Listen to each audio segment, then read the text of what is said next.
Hi, welcome to Understanding Betrayal Trauma and Finding Hope for Recovery. I'm Becky Moller. And to start, I'm going to ask you to do something a little unorthodox, maybe. I'm going to ask you to close your eyes.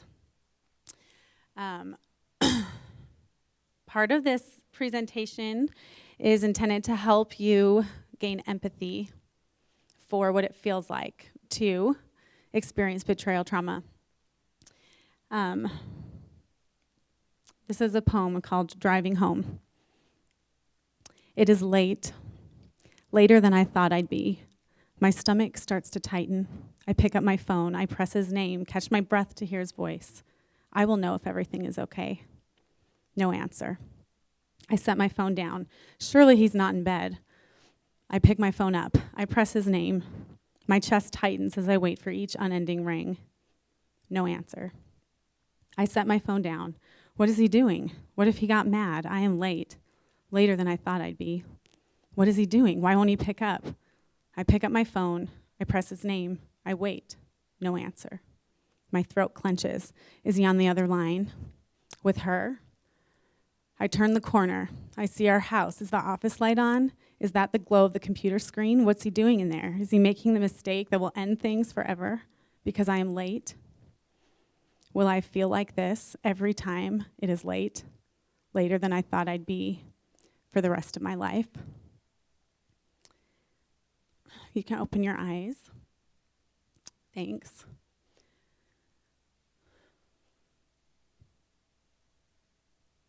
Here we go. All right. The objectives of this presentation are first to help you feel what it's like to experience betrayal trauma. So for those of you who have never experienced betrayal trauma, I hope this presentation can give you some sense of what that experience is like. For those of you who have experienced betrayal trauma or are experiencing that right now, I hope that this presentation can give you a sense of validation, can give you a sense that you are not alone and that what you are experiencing is very real and very difficult. And there is hope for recovery. To help you feel that there is hope, that there is a pathway to recover and to grow into a deeper, richer, and healthier life, and then to offer real tools for recovery so that you can leave here feeling like there are specific things that you can do today to take the next right step to move you from a place where you may be really struggling today. So what is betrayal trauma? Trauma itself is defined as a deeply distressing or overwhelming experience, commonly followed by emotional and physical shock. So when you experience a trauma, your body and brain register an involuntary reaction, a fight or flight, survive kind of reaction. And that experience is kind of imprinted into the cells of your body. So your body and your brain are going to react in ways that are involuntary. So that's really important to understand that trauma is not something anyone chooses. That reaction that comes with a traumatic experience is not something you have choice over. It's something that your body's instinctively doing. Your limbic system is instinctively reacting to your experience to protect you. Betrayal trauma occurs when someone we depend on for survival or are significantly attached to violates our trust in a critical way. So betrayal trauma is different than regular trauma in a couple ways. In one, the perpetrator is in close relationship with the victim. So like a general trauma might be a car accident or being in a life-threatening situation, war, when soldiers come back with PTSD. Betrayal trauma is similar to that, but it's also unique from that. When the person that has violated the trust or inflicted that trauma is someone who is attached to you in very personal and significant ways, there's a lot of complexity to the trauma that creates because it becomes a very deep and personal wound and different than like a general trauma that doesn't necessarily have anything to do with my identity. Also that there's a high risk of reoccurrence. So many people who experience betrayal trauma are in a long-term relationship and may find it difficult to sever ties or create distance with the perpetrator, and therefore keep continuing in a relationship where they're getting re-traumatized over and over and over again. So those are things that need to be specifically addressed with betrayal trauma. So this image is a really powerful image. Dr. Barbara Steffens says she's not just mad at him, her whole world has been shattered. And Jill Manning says betrayal trauma is a deeply shattering experience. I'm going to just share a little bit about my experience. To say is a deeply shattering experience, I think, is a good way to describe what betrayal trauma feels like. I have been working recovery from betrayal trauma for 5 years. My rock bottom was 5 years ago. And rock bottom, definitely that image is a very poignant image for what rock bottom feels like. So my husband and I had been married 13 years. When we got married, I had no idea or any reason to think that any sort of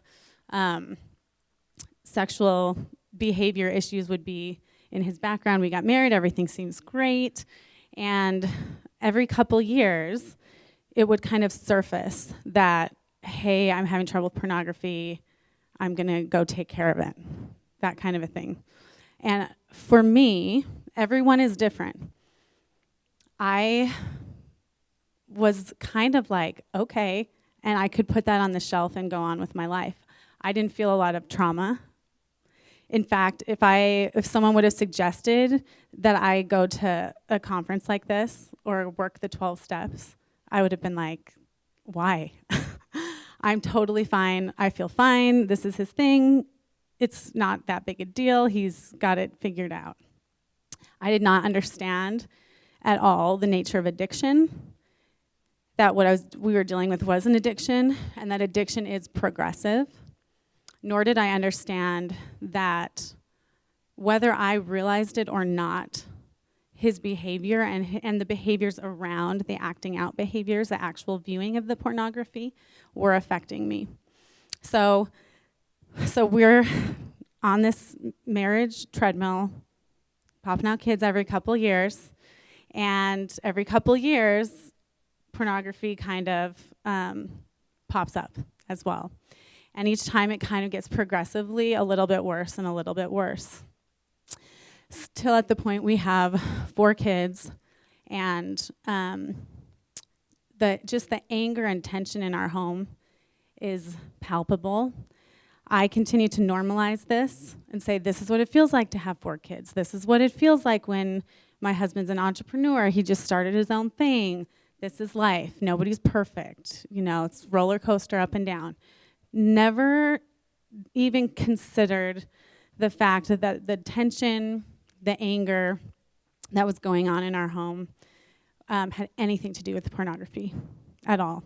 My husband had attended 12-step groups, had said, I'm sober, I'm done. You know, every couple of years when it would surface, we'd go through the rigmarole, you know, go to 12-step, go to an ecclesiastical leader.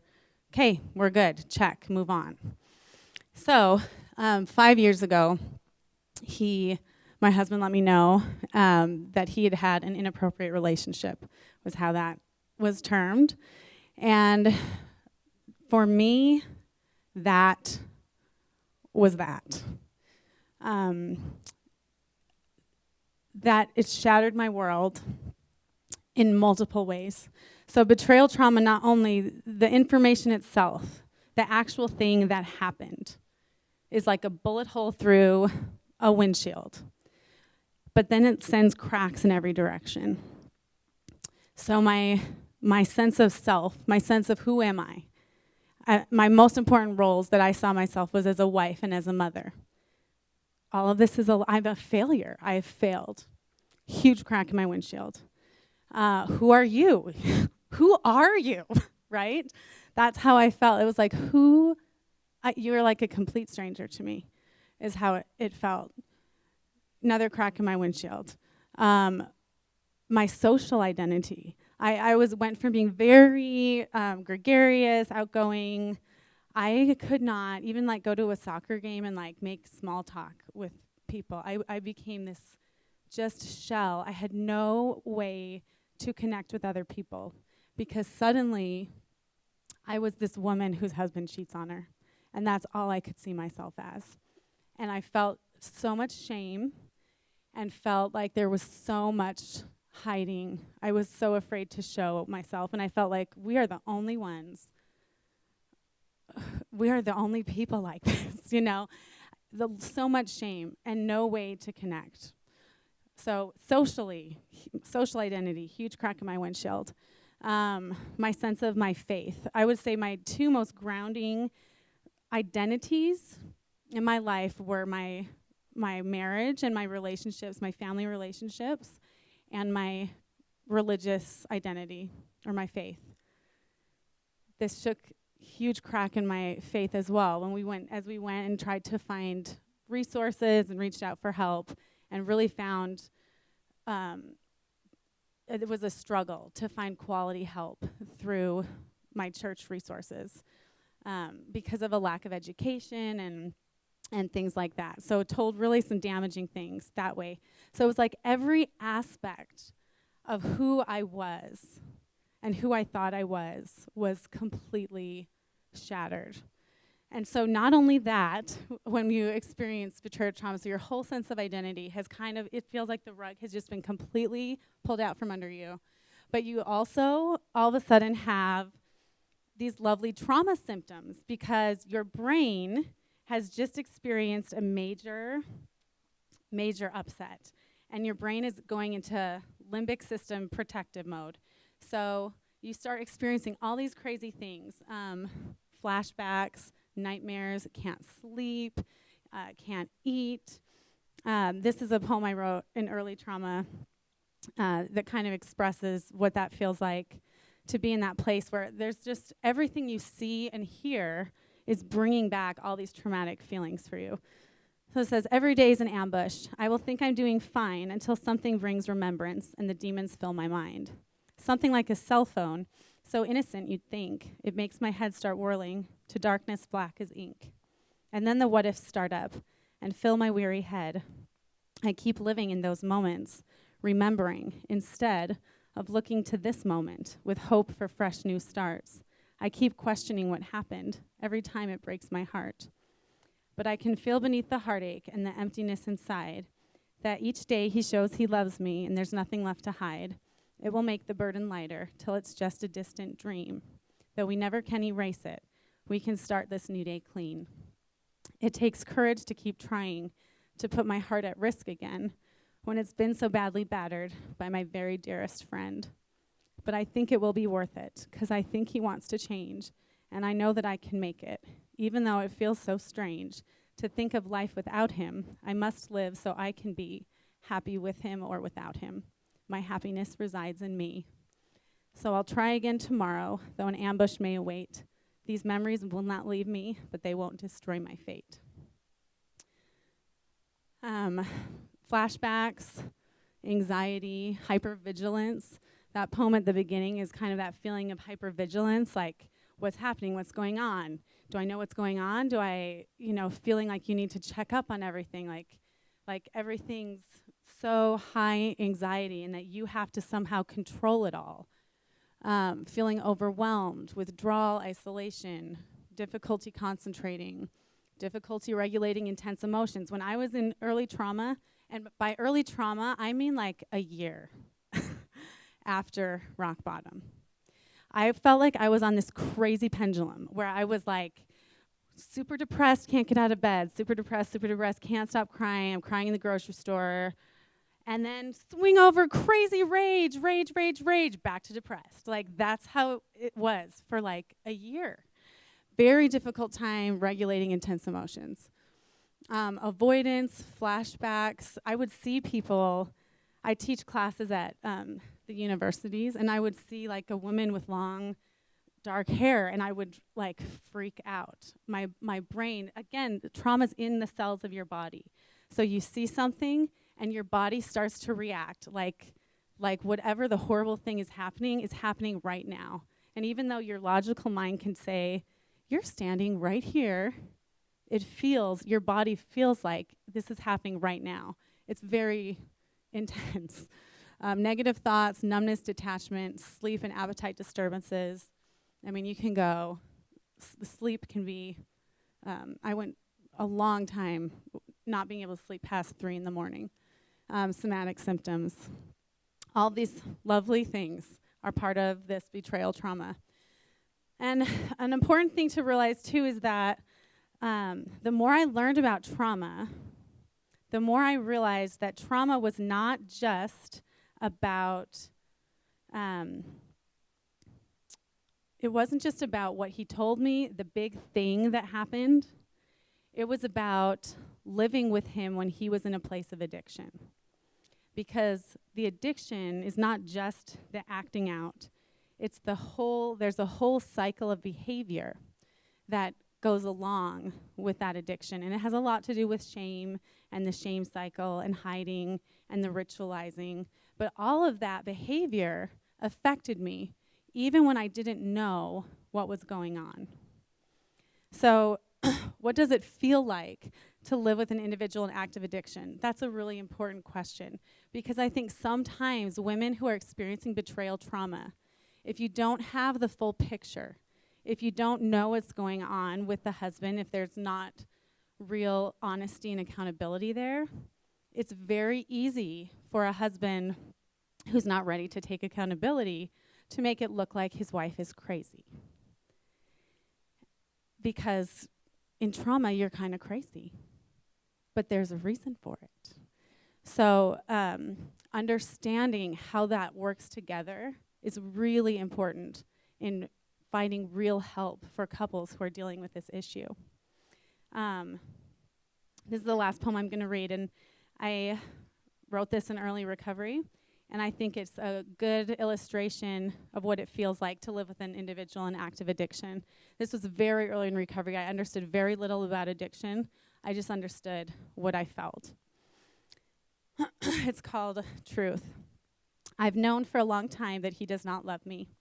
I remember well the day that I realized in all his foolishness, he was pushing that love away. I saw from above with clarity the profound fallout from this choice. I saw how he chose to shut me out. I tried to warn him with my voice. You are choosing not to love me. You are choosing it every day. When there is so much there to hold on to, you are purposely pushing away. You are seeking out my imperfections. You are holding them white-knuckled grip. You are gluing them onto your eyeballs. You are pasting them onto your lips. You glory in my imperfections. You are hungry to find them and see. You are justified in all your anger, and the blame must reside with me. Don't you see that love just can't abide this? Love's a miracle that soon will fade. When you only see my imperfections, then it's hate that your heart will invade. And I watched every day how you chose it, with stubbornness, selfishness, pride, how you chose to see my imperfections and shut out all the love that I tried. And so now you have no way to see me. It's so clear it's not there, though you try. There is nothing you feel, though you offer. Your I love you just feels like a lie. For to you, I am just imperfections. They've been pounded through time in your brain. They've freed you from guilt, pain, and sorrow through your betrayals day after day. It's hard to see how you could hide it and look in my eyes the next day, but all you saw was my imperfections, so you had no trouble looking away. And now it's so sad as I see you and love you with all of my soul, how you want to feel sad for your sweetheart, but you just don't. Your love's a big hole. It's been buried beneath imperfections. It was carefully covered with pride. It is gone, and you simply can't fake it. You don't love me. I'll take it in stride. That's a pretty accurate way of explaining what it feels like to live with someone who's actively choosing addiction.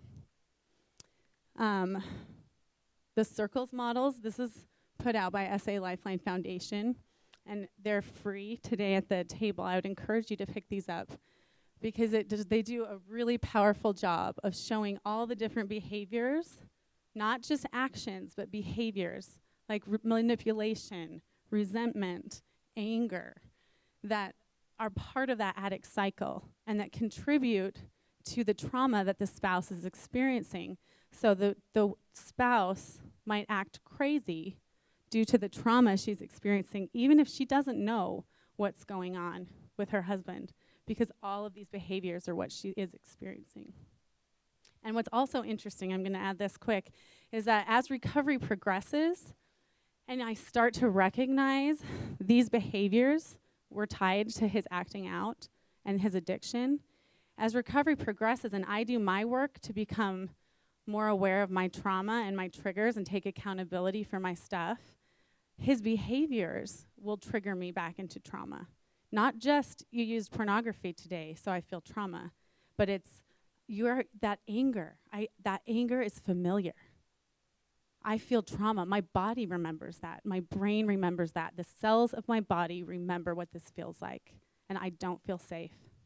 And those are the kind of boundaries that can be very powerful in long-term recovery for couples. Okay, so as I was preparing this, I just wanted to, 4 years ago, was my first UCAP. And that was really the point where I feel like my life turned around, because I found the resources that helped me find real healing. That first year was very difficult for me. I was flailing. I was trying to find resources that would help me move forward, and I felt like I was just treading water. And at UCAP 4 years ago, I came to hear Rhyll Croshaw, and I'd read her book, What Can I Do About Me? It was the first book that I read. And it got me started on recovery and finding boundaries. And then I found that the SAL 12-step program, that is really what changed my life. But I wanted to think back to who I was 4 years ago. And when I first came to UCAP, my husband and I were terrified to come. We were terrified we would see someone we knew. We wanted to hide. Up till then, all of our recovery experiences were like, show up at a recovery group that was like 30 miles from our house. We didn't know anyone there, and then duck out and come back the next week. And SAL 12-step was in a completely different experience for me. I have connections. I talk to people from recovery every day. And by the next year at UCAP, I was like, hey, I was not, that fear, that shame was gone. That's what recovery feels like. Recovery is empowering. It takes the shame, it takes away the fear. And it's owning the truth of what our experience is and recognizing that even though there are parts of it that are ugly, it is a powerful and a beautiful process to live in recovery. So what did I need to hear in early recovery? First, trauma is not who you are. I don't know who said this, but I wrote it down on my phone at my first UCAP. You are not the voices in your head. You are the soul inside who gets to choose which of the voices to listen to. That felt so empowering to me, because I had felt for that whole year like crazy voices in my head. And you start to think, this is who I am. This is who I am. And this is my life now. And it's not true. So I needed to know trauma is not who you are. I needed to know that your healing will take as long as it will take. When I look at my recovery process, I kind of see it in three chunks. First, that there was a grieving process. I had to grieve. I had to grieve the loss of what I thought my life was, what I thought my marriage was, who I thought I was, all of it. That took a long time. I couldn't skip it. I couldn't speed it up.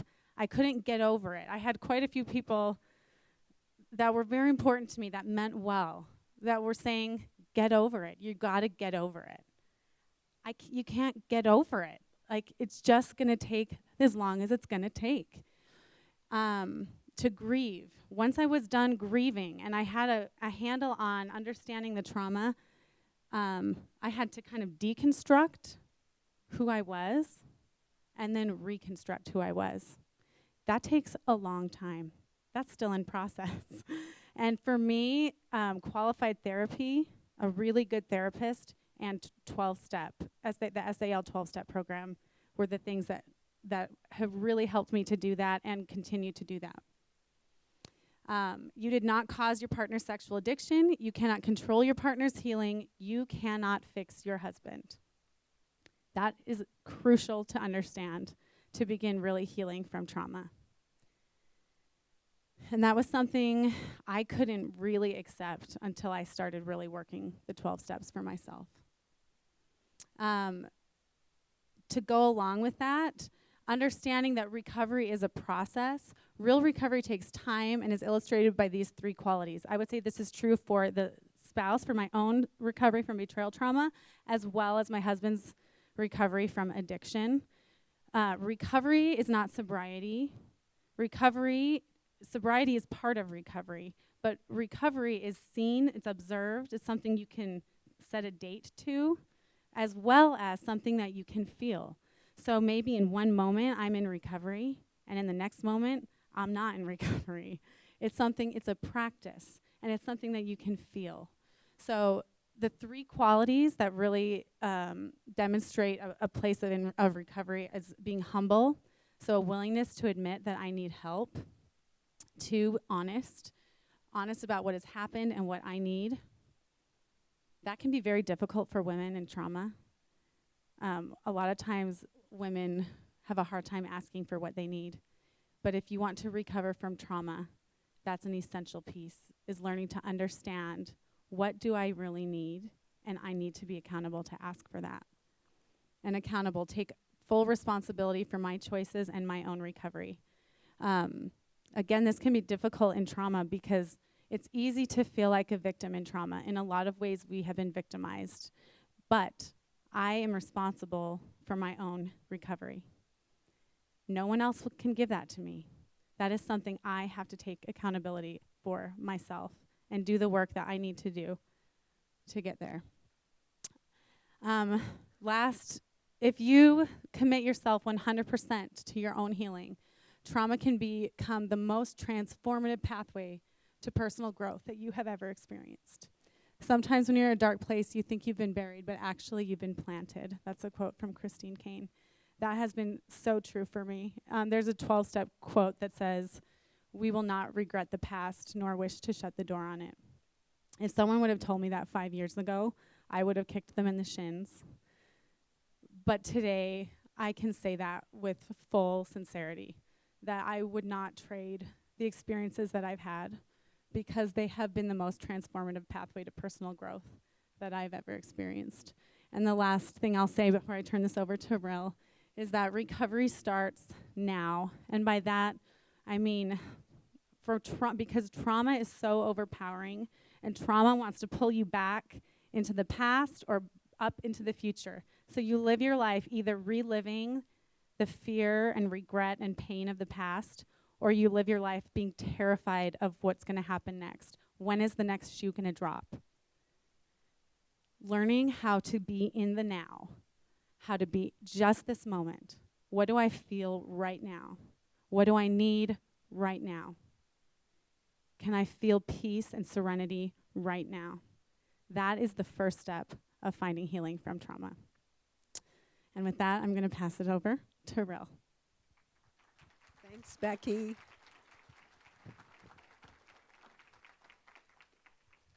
Rhyll Croshaw. My husband and I are founders of Lifeline Foundation. 10 years ago, who knew we'd still be doing this? Wow.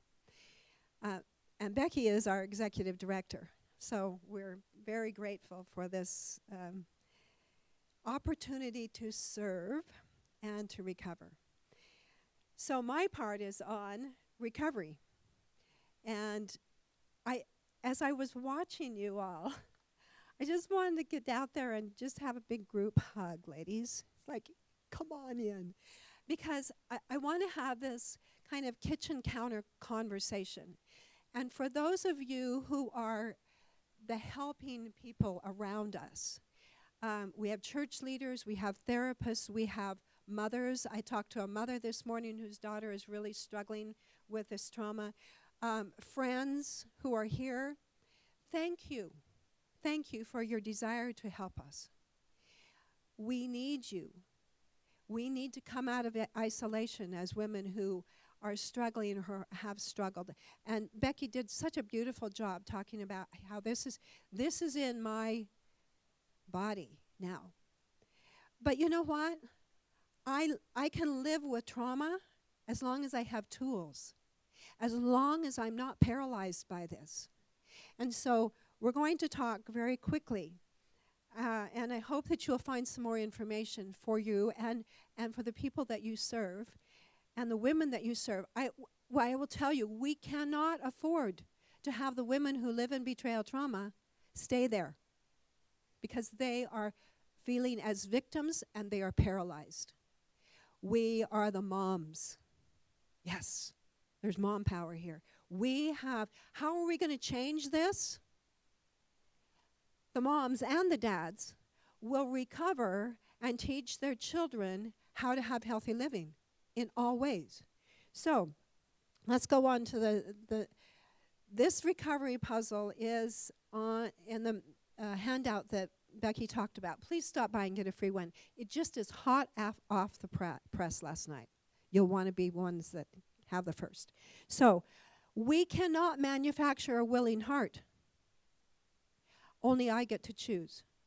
I cannot choose for my husband. My husband and I have been married 46 years next month. Thank you. And I am grateful to say that I can believe and trust that he's not only sober 13 and a half years, but working recovery one day at a time. I'm really grateful for that.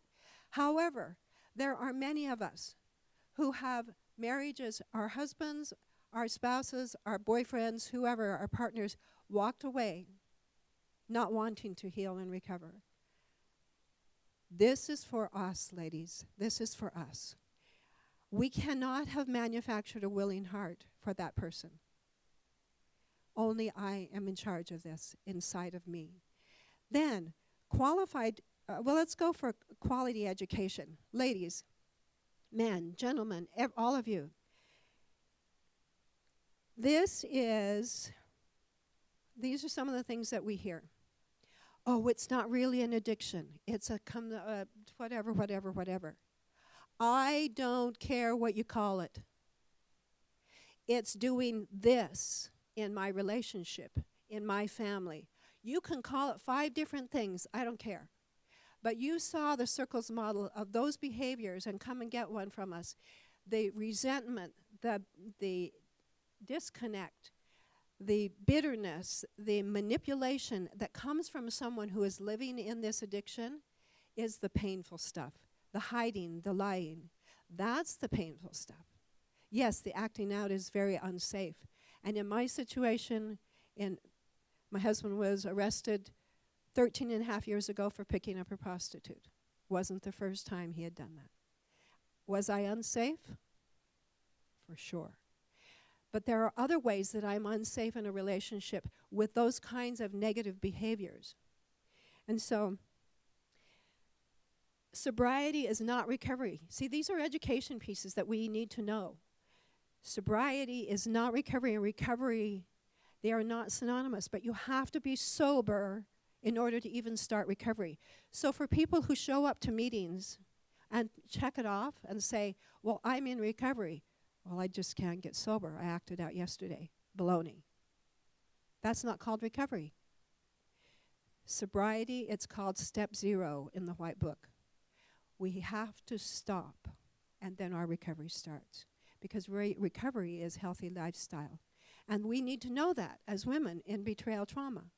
We need to know, what does he look like here, and yet what does he look like in recovery? Honest, humble, accountable, willing to surrender to God. And so the quality education, I have to say, I was checking, I was buying something at a store the other day, and this woman asked me, the cashier, what I do. And I always take a second thought. It's like, whoa, do I really want to get into this right now? It's like, okay, I'll take a deep breath. And so I told her. And she said, that's me. And she said, I really didn't care that he looked at porn. I didn't care what he looked at and watched. No, I didn't care. But I did care when he started having affairs all over the world and he gave him an STD. And I thought at that moment, let's care sooner, ladies. Let's care sooner. Let's say this is the behavior that surrounds this acting out. You only do it once every 3 months. Let's care sooner. And when we care sooner, I loved what Dayton Moore said this morning. If we are looking the other way, we are condoning. Lady said to me not too long ago, well, maybe you just got to the point where you just had to say, this is the way your life is. I'll live with it like it is. And I said, no, I'm not going to live my life like that. I did for 32 years, not with it. We didn't have any tools. We had no tools. My husband getting arrested was not the first time I had figured out or heard about prostitution. But when we finally got some tools, no, I can't live my life that way anymore. And that's what I want to share with you. Recovery is possible. It's necessary in order to save our families. So I wanted to say to her, you should have cared. And she was just broken. Just a beautiful, beautiful broken woman. Qualified therapy. Dr. Patrick Carnes has said, he's a pioneer and expert in this field. He said, the best therapist is one who has a deep commitment to the 12 steps and an appreciation for the spirituality of recovery. I believe that. We have worked in this field for decades now and done this foundation for 10. And the therapists that we know who are the best, who have the best outcome, have a support. They believe 12-step is complementary to their good quality education and therapy. And they know that there is a spiritual nature to this. That therapist also knows that this is an addiction-forming behavior. This addiction doesn't just want more, it wants different. And that's why this cashier at the store, her husband didn't just start with multiple women around the world. He had other things that started. That's why we need, as mothers, as fathers, as we're teaching our children, we need to know what this is connected to. And they know that this damages a marital relationship and a family, and they can treat the spouse who is suffering from betrayal trauma, or the girlfriend, or anyone who is related to this person. So the next part is spiritual connection. We have just added to this lately. Spiritual connections supported by SAL 12-step work. I personally have a spiritual connection that started when I was young. Sexual addiction brought me to my knees. It took me to my face on the bathroom floor, bawling my eyes out. It's an opportunity for us to say, where is God?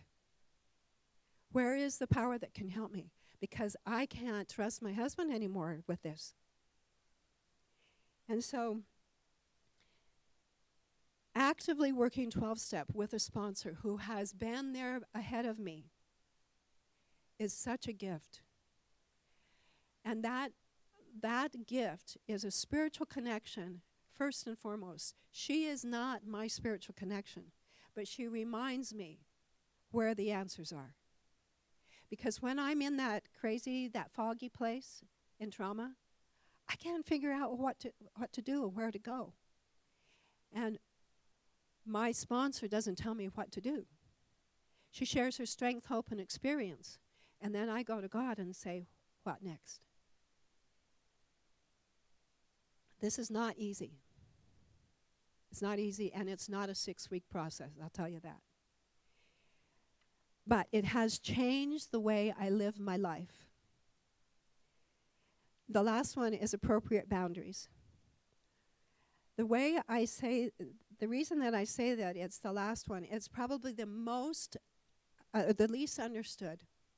Appropriate boundaries. I have to have God at my center in order for me to know how to set an appropriate boundary, not based on punishment or fear or manipulation, but because I love God, and as I love God, I love myself, and I love my spouse, or whoever I need to set boundaries with. So this can also refer to setting bottom lines for men or women. Men or women, any of us who struggle with addictions, we have to have bottom lines to keep ourselves safe. And so my husband has bottom lines of he doesn't watch TV by himself. He used to travel the world all over by himself. It was such a triggering and opportunity to act out. And so not traveling alone, not watching TV by himself, not searching the internet, and several others. Those keep him safe. And through good quality, qualified therapy, he was able to set these boundaries for himself. Now, I know if he's stepping over that, and if he steps over that and he says, well, it doesn't matter, that I'll just go on this trip, it'll be okay. It's like, you know what that does to me? I get immediate trauma because it goes back to my old stuff. If he holds his boundaries, and I hold my own boundaries of not being hypervigilant and all of that, it's such a healthy place for us in our relationship. So the next one is, very quickly, the next slide, is what does recovery look like? So on the left is, and I mentioned this, healing from addiction, or whatever you call it, doesn't matter to me. Healing from this behavior requires these things that I've talked about. The spiritual connection supported by SAL 12-step, qualified therapy, appropriate boundaries, education. You see that it's the same on both recovery circles. But there are different things on the inside. So I just want to mention the ones on the trauma side. Self-care is not about being selfish. Self-care is not about selfish. When 13 and a half years ago, when my husband told me he'd been arrested, he was able to hide it for 2 weeks. That's kind of scary, because I don't know whether I'm safe or not, right? But as I recognized 13 and a half years ago, my life just went, I do not know what's going to happen. I'm not sure I've got a roof over my head with my kids. I don't know. Maybe I'm divorced next month. I don't know. There was one thing I did know, and I knew it on our front lawn when my husband told me on that Sunday morning. I turned my hands up to heaven, and I said, take him. I can't do this anymore. It was my first real surrender.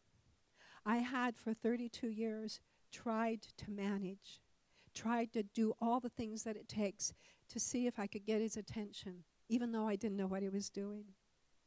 And so self-care, from that day forward, I slowed my life down. I bought paper plates. I took long walks. I talked to a couple of people that were safe with me. I didn't know anything about recovery. My husband found a good qualified therapist.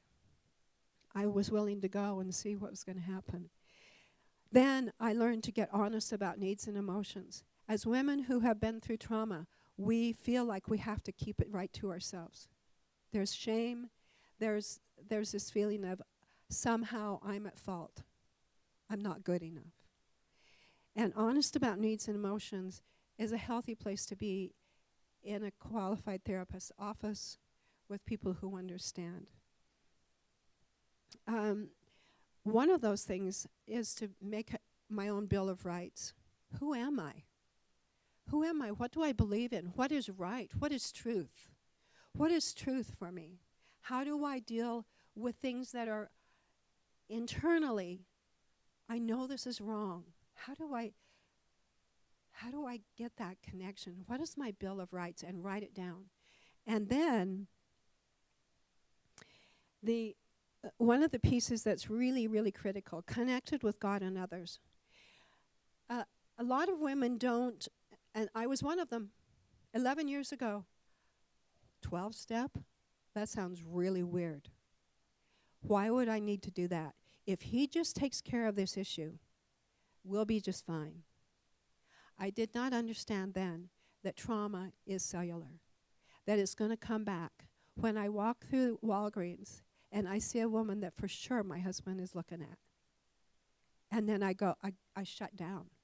And for those of us who have not experienced that, we go, that sounds crazy. But when we've experienced it, and we've worked with someone else who experiences it, we are not going to keep ourselves as victims. Ladies, we are not victims. We have been victimized. There is no doubt. But we can pull through and out like the phoenix. And so connecting with God and others has been critical because, and what if I don't even, one of the ladies I talked to earlier, just today, said, I'm so sad. I've lost my faith through this. I said, hang on. There is a higher power. The first 3 steps, my life is unmanageable. There is a power greater than myself that can bring me back to serenity. And I will let him. That was the hardest for me. I'm a woman who can, make my list and check it off. But it had to come down to there's only one power. That day on my front lawn, God will take care of me. Now I have to remember that on a daily basis. So, coming out of isolation, going to SAL 12-step is a place where we heal. We don't men bash. We don't talk about how terrible lives are. We talk about our strength, hope, and experience based on what we've been through. And we give not only support, but we encourage recovery through working with our sponsor. And through this little process, I'm just going to share with you. I wrote a book called What Can I Do About Me? And in one of the chapters it says this little process. On my knees, on the phone, in the box. It sounds silly. But somewhere there's research, and I've read it, and I need to have it here, that all 3 of those things work. On my knees, on the phone, in the box. I'm going to give this to God, and this is what it sounds like. Dear God, I surrender to you today. I cannot control my husband's behavior. Or I cannot control my sister's behavior. Whatever it is that's taking me out of serenity. And then I get off my knees and I pick up the phone. I call my sponsor, and she might not even answer. And I say, hey, I'm just surrendering. I am surrendering to God that I cannot control my husband's behavior. This is taking me out of serenity. I feel it here. I feel it in my body. And then, thanks, she didn't even have to answer. And then I get a little scrap of paper, and I write it on my little scrap of paper, and I surrender to God that I cannot control this. I put it in my box. My daughter gave me another one, a jar for Christmas. I've got about 5. And so now I've given it to the only power who can take care of it, and he has. Next, I say, what is my boundary for safety? What is my boundary for safety? Maybe I need, because I've seen these behaviors show up, right? I've seen the anger, the resentment, the manipulation, the withdrawn, and that takes me into I'm out of kilter. And so I go, I've surrendered the things I cannot change, and now I'm changing the things I can, which is I'll set and hold a boundary around this behavior because I don't feel safe. I speak it, I say it to my husband, I'm not feeling safe with this. And then I say, I think I'll sleep separate tonight, or you can. That's a good idea. And then we can even pray together. And that gives me an opportunity to get myself clear, work my recovery, and if he chooses to, work his, because he can call his sponsor too. It's marvelous. It's miraculous. It is possible. It is possible, and it is happening in hundreds of people's lives. So give it a chance. Whether or not you have a spouse who is walking that recovery road with you, it's still your opportunity and responsibility to change here. We learn how to become responders instead of reactors. We learn how to have peace instead of fear. And through those opportunities, we come like the phoenix out of that fire. And as Becky says, we do not wish to close the door on the past. Only through recovery can we say that. And in every aspect of my life that causes me concern or fear or anguish or anxiety, I can work these steps of recovery, and it changes my life. And so one thing I will end with is a quote that is so important to me by a Christian writer. Redeemed women of God have tender, merciful hearts, backbones of steel, and hands that are prepared for the fight.